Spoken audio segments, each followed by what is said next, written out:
What's happening, y'all? Welcome inside the Fantasy Stock Exchange. Bush coming at you solo today to break down a Superflex mock draft. Tomorrow, I will be live streaming at 6 p.m.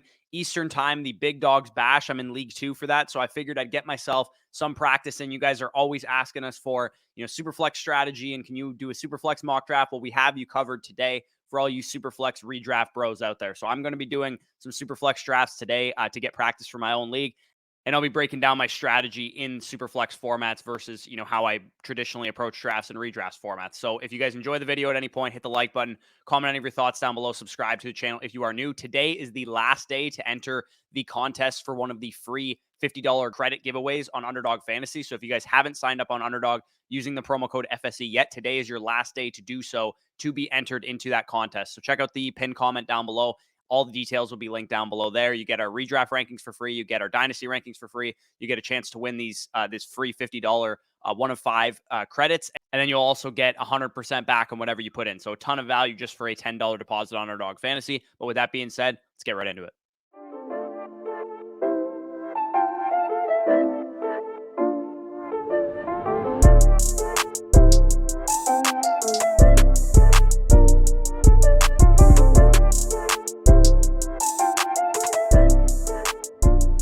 All right, so we're in the draft now. The draft is filled up. You guys can see the settings on the screen there. It is a Superflex mock draft, Superflex 2 running back, 3 wide receiver, 2 flex league with a tight end spot. It is Big Dog Bash setting. So if you guys are unfamiliar with the Big Dog Bash, it's basically a tournament put on by Nick Ercolano over at BDGE. He invited me to the tournament, so I'm in here getting myself some practice in the Superflex format. I don't typically play in Superflex redraft leagues. I typically save that for Dynasty, but this will be definitely an interesting change of pace. A lot of cool prizes and stuff in this league, so definitely seemed like a lot of fun.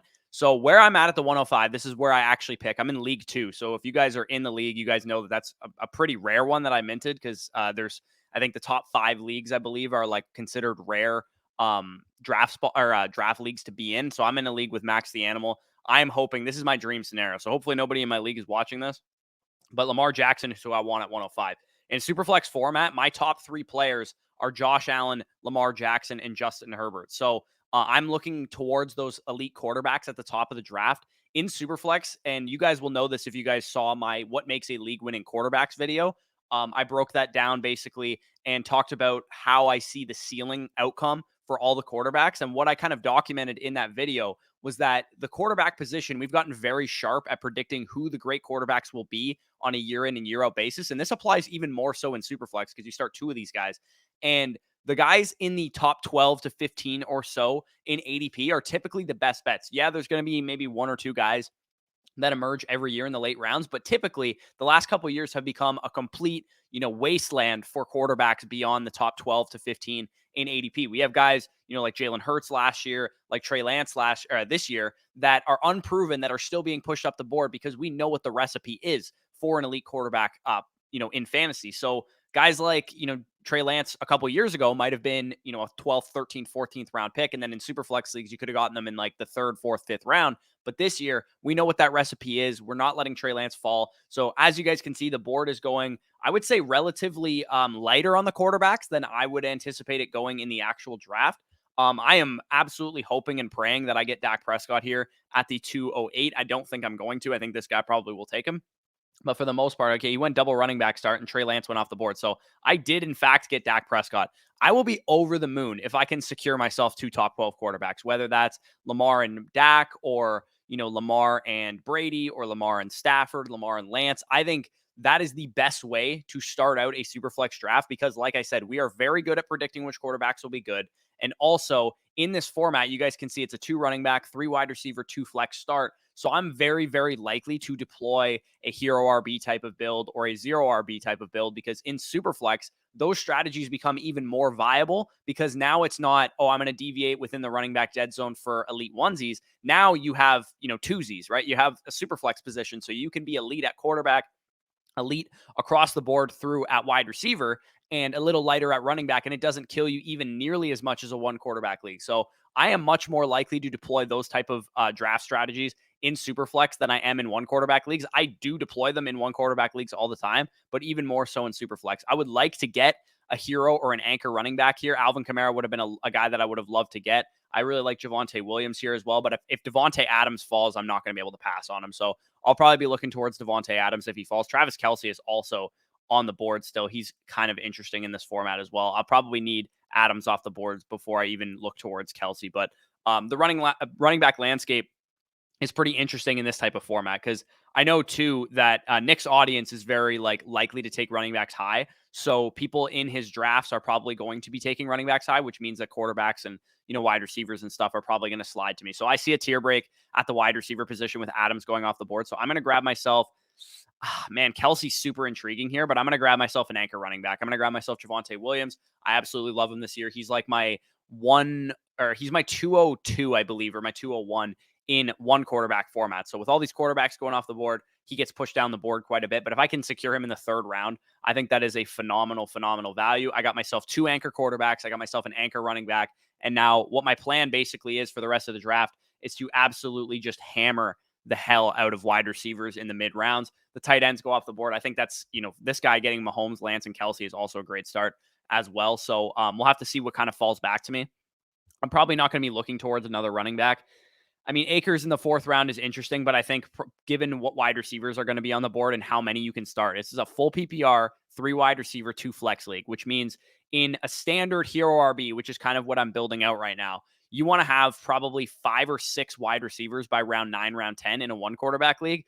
In a super flex league, because you got to grab a quarterback higher or 2 quarterbacks higher, then it becomes, 5 or 6 wide receivers by round 10, round 11. But still, the point kind of remains. I want to be winning my wide receiver spots. I want to be winning my flex spots.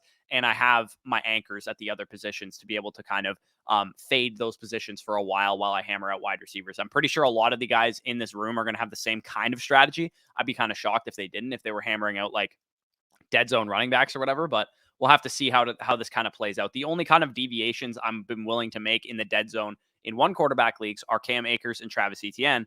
But if we get to the point on the board where there's like a wide receiver tier break and like all the like Pittman and these type of guys, Debo, Tyreek Hill, Mike Evans, Keenan Allen, T. Higgins, this tier of wide receiver from Debo to Michael Pittman Jr. is like a big tier of wide receiver for me. If all of them go before my pick, then I might deviate for a running back. But for the most part, I think one of these guys should definitely fall to me. And one thing I want to point out about Superflex leagues is I think that is the cutoff. The player that just went off the board, Kirk Cousins, is the last guy that I would spend a top 50 overall pick on. After that, the way that I broke it down in the league winning quarterbacks video is that there is a massive drop off after Kirk Cousins and Derek Carr as far as quarterbacks that can reach like a top 5 type of ceiling. And Tua Tagovailoa's and Justin Fields and Trevor Lawrence, as much as these guys, some of them have upside because they're second year quarterbacks, but they're also really risky.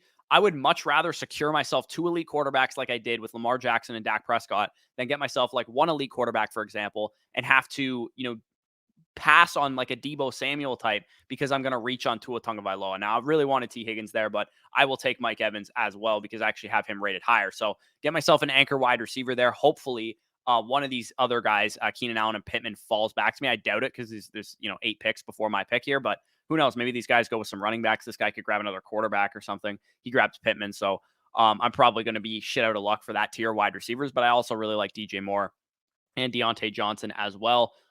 If they go, then I might deviate towards a Cam Akers type. But for the most part, I really like how this draft is kind of shaping up so far. If my actual draft goes this way, I'm going to be really excited to get myself 2 anchor quarterbacks, like I said, anchor running back, and be able to hammer out wide receivers in the mid rounds. This draft goes pretty deep. I have the settings only for 15 rounds just because I don't want this video to be too long. But the draft itself goes 20 rounds in this tournament because there is no trading, I believe. And I think the way that they built out the waiver system is a little bit different as well. So they wanted to give you, deeper benches or something like that. So I think this should be a relatively deep team in when I actually do the draft on stream tomorrow. So make sure you guys tune in for that. We see, a lot of running back dead zone type of guys. James Conner, Ezekiel Elliott going off the board. Leonard Fournette, the 4-4, I'm totally cool with there. But Nick Chubb at the 3-11 after this guy already has 2 running backs. I think that's just an absolute mistake there. You get yourself in a position where you're so behind the 8 ball at quarterback. You grab Kirk Cousins as your main quarterback, and he got lucky that Kirk Cousins even fell there, to be honest.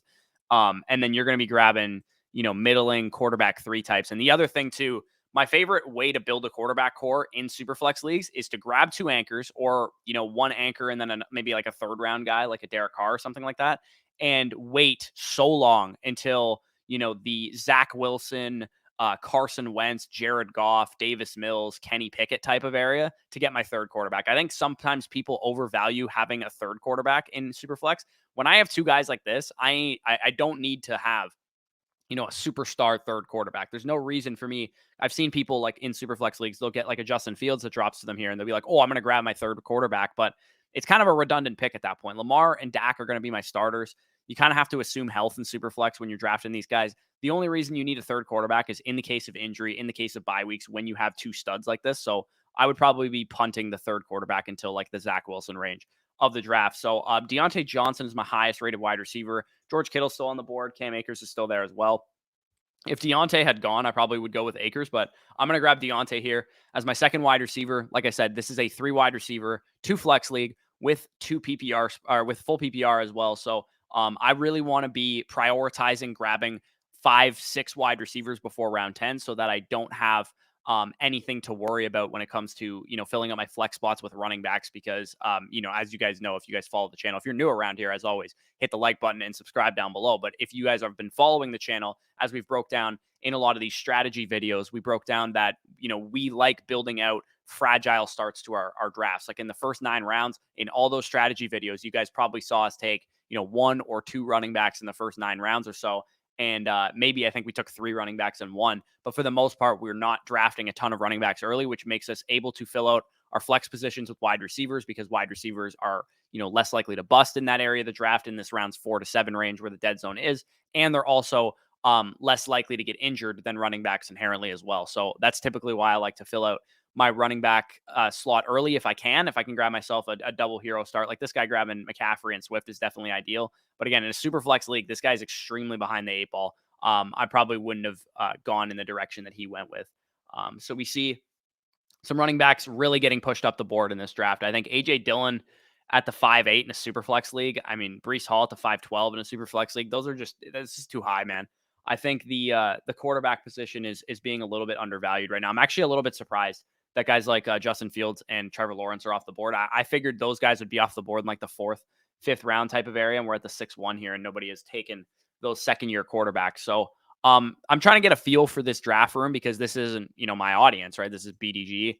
A lot of the people that are in these leagues are followers of Nick. And Nick has, differing philosophies than I do. He's more of like a running back heavy guy. We're more of like 0 hero RB, double hero RB type of strategy type of, ways of approaching the draft. So I'm trying to get a feel for how his audience is going to behave. So this is kind of good to know that they're not really, maybe they're more aware than I expected of the quarterback position. What I expected to happen was I would take my 2 quarterbacks and then these guys in the 3rd and 4th round would just start hammering quarterbacks. So it's good for them, I guess, that they're not doing that. They're letting because there is a huge tier break between those top 12, top 15 guys and, your fringe Tua Tagovailoa type of guys in the next couple of rounds. And I think you could make the argument that, there's a ton of wide receivers and running backs that should go before that next tier of quarterbacks is off the board. So hopefully I get some wide receivers to fall to me back here. I would like Chris Godwin at this point in time. I actually have Evans already. So maybe I lean towards like a Michael Thomas instead. Running back, we're like in the heap of the running back dead zone. I'm probably not looking there. Quarterback, like I said, I'm probably not looking in that direction. I would actually probably grab a tight end here. I'm going to queue these guys just because I do think that they're a really, really good value at this point in time. They should not, like, if you think about this, I think people get confused in like super flex and 1 quarterback leagues. In a 1 quarterback league, would we be deciding between George Kittle and Darren Waller and like Rashad Bateman area of the draft? No, right? Like they're off the board typically when Deontay Johnson, Jalen Waddle types are going off the board. So these tight ends are a great, great value right now. So I actually see it's interesting because Darren Waller is dealing with an injury right now and his status for week 1 is looking a little bit in question. Darren Waller would be my pick here, but I am going to lean with the already healthy George Kittle at this point in the draft. So grab myself George Kittle, lock down myself an elite onesie position. So I have in a hero RB build, I want to, like I said, hammer out a bunch of wide receivers, but I have 2 anchor quarterbacks, 2 anchor wide receivers so far, and an anchor tight end. And then once I get back and fill out the rest of my draft, hopefully I'll have a lot more depth at the wide receiver position. I'm able to build out a pretty strong hero RB here in a super flex draft. Okay, so we're almost back on the clock here. My camera actually died mid-recording, so I'm just switching over to my webcam. So bear with me from a technical side of things, but we are back on the clock here. I'm going to just skip the parts in between picks because the draft is taking a little bit longer. I don't want this video to be too long for you guys. So Michael Thomas would be ideally who I want here. I think he's a big time tier break at the wide receiver position. So I'm really hoping this guy does not take him. And he went with Mac Jones instead. So thank God Michael Thomas fell back to me. I really, really love this team so far, to be honest. I think with Prescott and Lamar, I have no worries at quarterback. I have myself an anchor running back in Javonte Williams, who I absolutely believe in this year. 3 great wide receivers and George Kittle. I really, really like how this draft is playing out for me thus far. Hopefully on the way back, once the wide receiver position, it's probably going to get hammered out a little bit, but I would love, a guy like Elijah Moore to fall back to me, a Brandon Ayuk type. Even Tyler Lockett, I think, is a good value.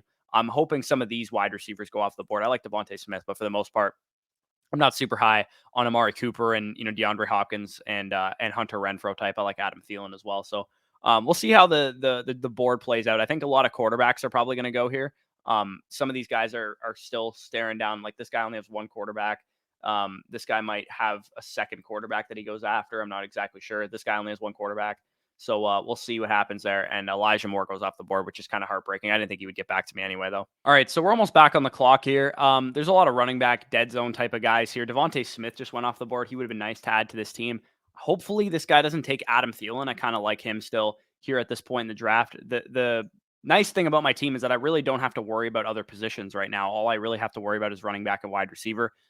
If Gibson falls back to the other side of this round, like the 9-5, I might actually consider him at that point, but he's still a guy that I'm not excited about, even if he is starting to slide in a lot of drafts.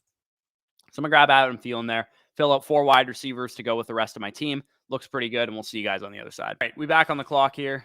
30-second clock, so I got to make a decision quick here. Christian Kirk was somebody I was really eyeing there, but I'm glad that Tyler Lockett fell. So I accomplished my goal. It's round 9. I have 5 wide receivers on my team. I'd actually like to get even one more before I start to grab running backs because we're still kind of in the midst of the RB dead zone with Kenneth Walker and Miles Sanders and Damian Harris. The next running back tier that I look towards, usually after building out like a hero RB type of build, especially in Superflex leagues, would be like Tony Pollard, Kareem Hunt, Cordero Patterson types. So hopefully I'm able to get some decent wide receiver that falls back to me. I could go for like, the board's kind of rough right now, so maybe I won't get anybody that falls back to me. There's nothing that I really am too intrigued by, so I might be looking towards like a Tony Pollard, a Kareem Hunt, a Cordero Patterson with my next pick, assuming some of these other running backs go off the board. As far as like my third quarterback, I suppose I could grab like a Zach Wilson with my next pick, but I'm probably going to wait another round because I'm pretty much cool with any of these guys that probably fall back to me in round 11 if I can get a Davis Mills or a Jared Goff or something. I usually don't need too much at the quarterback position outside of those two guys. I'd even be cool with like a Marcus Mariota type or a Kenny Pickett as my third quarterback in this type of format. With the 2 studs that I have locked down, Kenny Pickett actually might be a guy that I completely punt until like round 12, round 13 to grab my third quarterback. All right, so we're at the 10-6 right now, and I'm really, really hoping DeAndre Hopkins just went. I'm hoping this guy does not take Tony Pollard. It does look like he is running a 0 RB, which is not ideal because I think he will take Tony Pollard here. Oh my God, he took Garrett Wilson. Jesus, that was a missed opportunity on this guy's front. I'm ecstatic to get Tony Pollard there at the 10-8. I get myself another, upside running back to pair with Javonte Williams. At this point in the draft, after I've hammered out a bunch of these wide receivers, again, I would like to get one more. If the value falls back to me, like a Chase Claypool type or even a Sky Moore or Tyler Boyd is not terrible at that point in time just to get one more, secured wide receiver. And then in the later rounds, I'll probably hammer out like a Christian Watson and Jahan Dotson type at wide receiver. But I would so I have 1, 2, 3, 4, 5 picks left in this draft. I need a quarterback 3, most likely. So I'm going to probably grab like a quarterback 3 with either my 12-8 or my 13-5. And then I also would like to get one more running back here, maybe at the 11-5 to help secure that running back core behind Javonte Williams and maybe hammer out some like rookie wide receivers there at the 14-8 and the 15-5. And again, in the actual Big Dog Bash, it is a 20-round draft, but I did not want to keep you guys here forever with me drafting guys in the 16th, 17th round. But for the most part, my team would not be any different outside of the fact that in those really, really late rounds, the 16 round, 17, 18, 19 round, I'd be grabbing like, Samaje Perine types, just loading my bench with running backs. Because in the late rounds, we know, as I've kind of talked about on numerous occasions, and I will talk about in the sleepers video that's going to be dropping next week on my birthday, the late rounds are very rich for running back talent. And I think a lot of people get themselves in the trap that, if they don't get their running back early, they hammer out dead zone running backs and then they ignore running backs in the later rounds and they swing for, upside at wide receiver, upside at tight end, or upside at quarterback. But we have legitimate, data to showcase that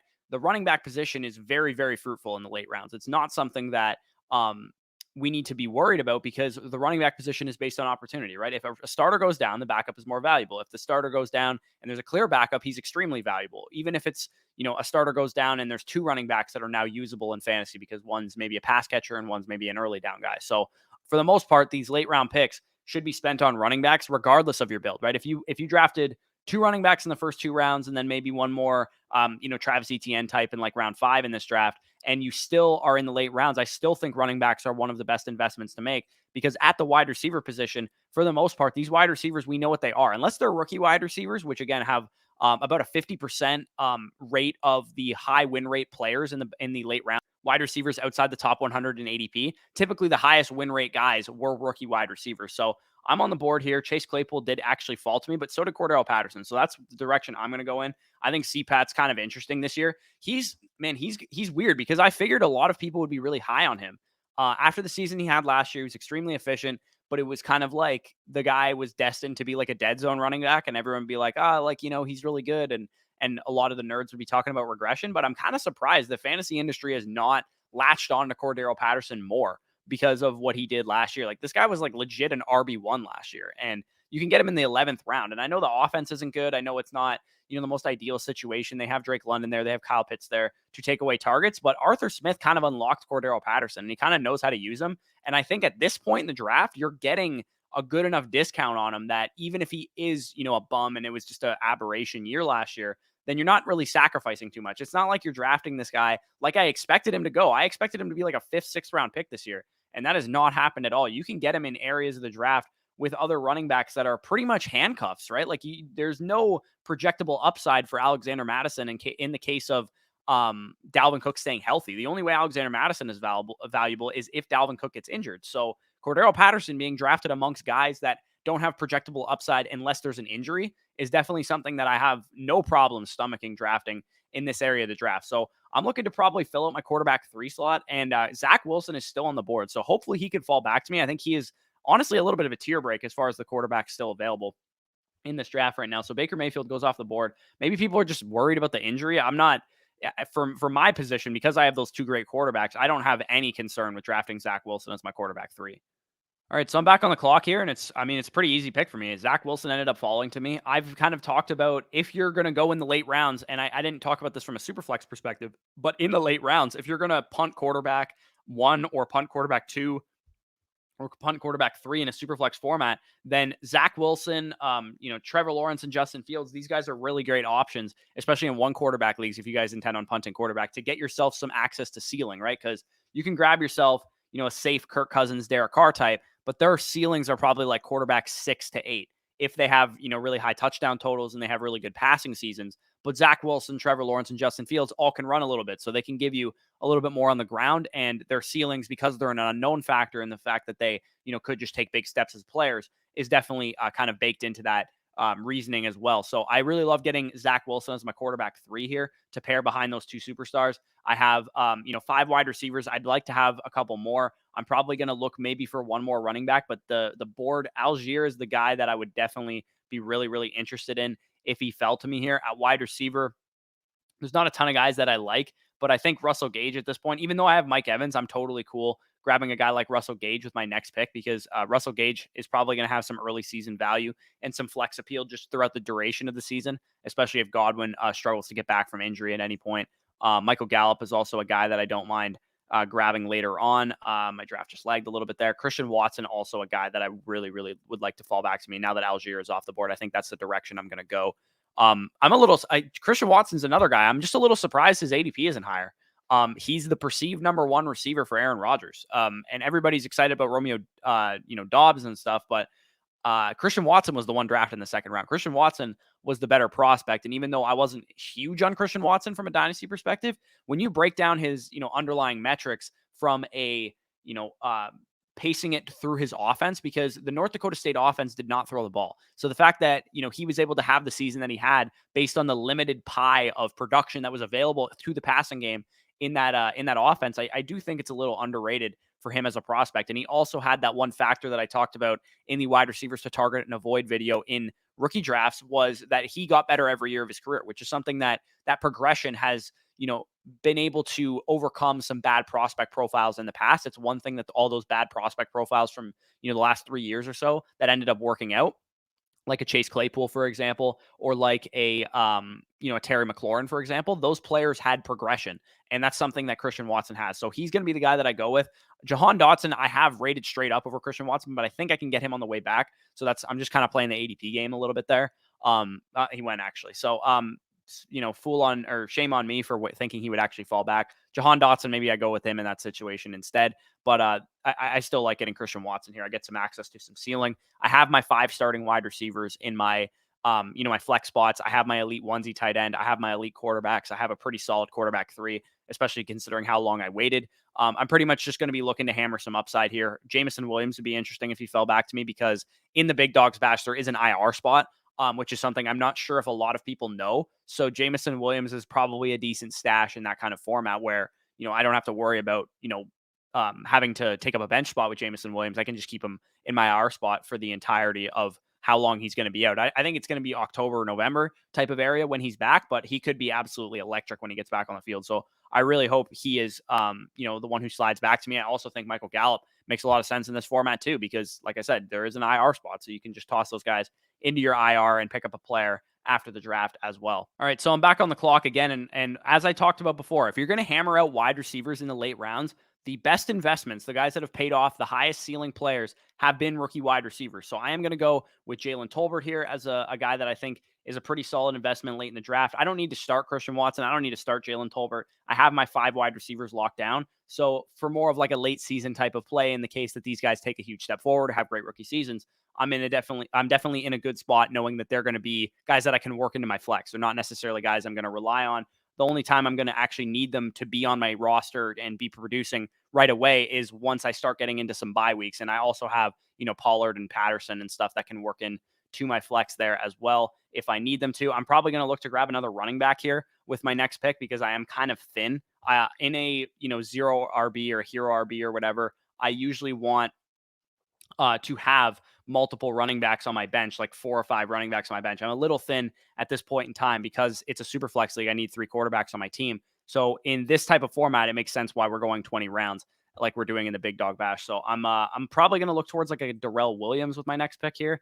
He's my highest rated running back. I also like Sony Michel. Isaiah Pacheco is kind of interesting as well as like an upside swing. I think I'm going to grab Pacheco actually with my next pick. Because Darrell Williams, I wasn't totally impressed with his usage. Actually, no, I am going to go with him if he slides back. But one of those 2 guys should be there on the board for me. And then we can close this thing out and I can recap my team real quick at the end. But for those of you guys that made it to this point in the video, as always, shout out to you for, noticing that I've been using 2 different cameras throughout this video.